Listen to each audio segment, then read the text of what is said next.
happy Friday, everybody. Yeah. Just that way, I hope you have a good Easter. Mr. Hassett, Oh, yeah. you wrote in your 2021 book that firing Jerome Powell during the president's first term would have savaged the reputation of the Federal Reserve Board as an objective and independent manager of the nation's money supply. The credibility of the dollar would have been compromised. The stock market might have crashed. Do you stand by that assessment? I think that at that time, the market was in a completely different place, and I was referring to the legal analysis that we had back then. And if there's new legal analysis that says something different, then it would be a different market response as well. Do you think it would be a problem to fire it now? The Trump team or the U.S. team and China, President Trump says, are communicating in talks on a potential deal. Can you discuss any more of what that looks like? I can't discuss anything or just about China right now. anything that might progress from that? I'm sorry, I don't have anything. Okay. So do you think firing? Get another question then, right? It's no fair if you ask me a question that I I know you've mentioned that there was something about 15 or potentially 20 deals on the table the last time we checked in. Do you have an update on that number? It's more than 15 now that I asked Jameson here yesterday to get me to read out. And a deal on the table is specifically, like people have listed here are the things we're willing to do, and they're really big steps forward for the American worker. And going off of my colleague's question, do you think firing Jay Powell is an option now in a way that it wasn't before? The president and his team will continue to study that matter. But what exactly do you think would happen in the Xi market? and Trump actually spoken? Excuse me? Have President Trump and President Xi Jinping spoken? I don't have any data on China right now. Has China reached out? I guess not anything bad on China. We could keep going, but no. You mentioned there's more than 15 deals Yeah, on the back table. here. Is Sir, there- Jordan Conrad's from Gateway Pundit. I have two questions. So firstly, President Trump has brought in over $21 billion in revenue, but he's facing criticism from the media for that number not being higher. Do you expect that number to increase, and how does that number 21 billion compare to previous administrations? Well, what's going to happen is that revenue is going to go up a lot, and revenue is going to go up a lot from the tariff revenue, from the people who continue to send stuff into the U.S. But when we create jobs in the U.S., that's also going to increase tax revenue by a lot. If you think about imports in the U.S., it's about 16% of GDP. At 14 to 16%, and let's say 85% is domestic production. And so as stuff moves on shore domestically, then you could create a lot more revenue than you get from the tariff.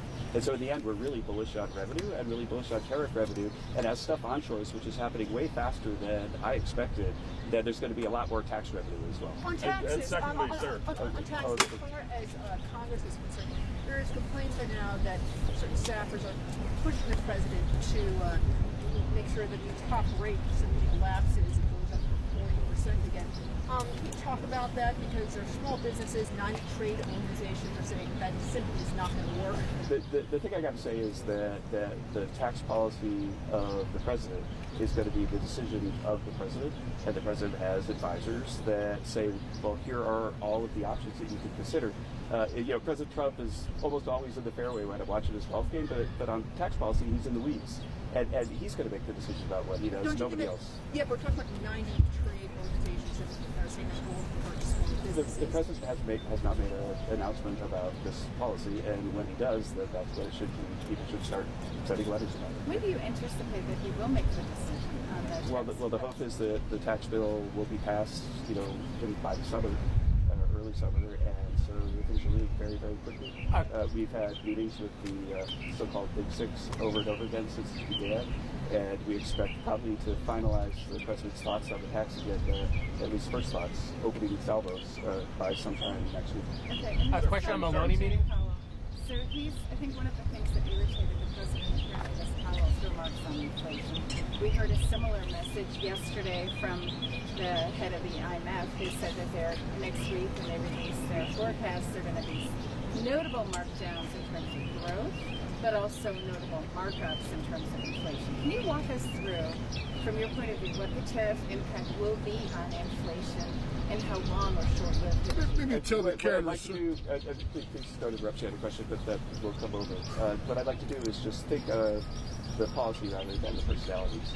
And the policy of this Federal Reserve was to raise rates the minute President Trump was elected last time, to say that the supply-side tax cuts were going to be inflationary, even though supply-side tax cuts can give growth without inflation, to not go out there on TV and at IMF meetings and warn about the terrible inflation from the obvious runaway spending from Joe Biden.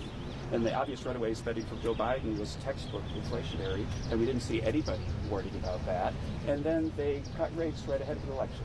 And so if you think that it's unacceptable for President Trump to be frustrated with the policy history of the Fed, then I think that you got to like some explaining to do. And so I think that, you know, we'll see what the record is. But right now what we're seeing is that the tariffs are onshoring activity at a remarkable rate, that capital spending is moving towards an all-time high, that the jobs numbers were way better than we expected, maybe about 70 or 80,000 jobs higher than we expected last month.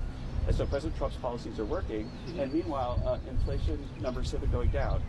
And so against that backdrop, to have everybody who refused to warn about the runaway spending, you know, out there saying, oh, this is going to be a catastrophe for inflation because of tariffs, means that people need to like improve their models and improve their messaging. With that, I'd like to keep going. A question on the Maloney meeting? Is there any chance of lifting sanctions against Russia?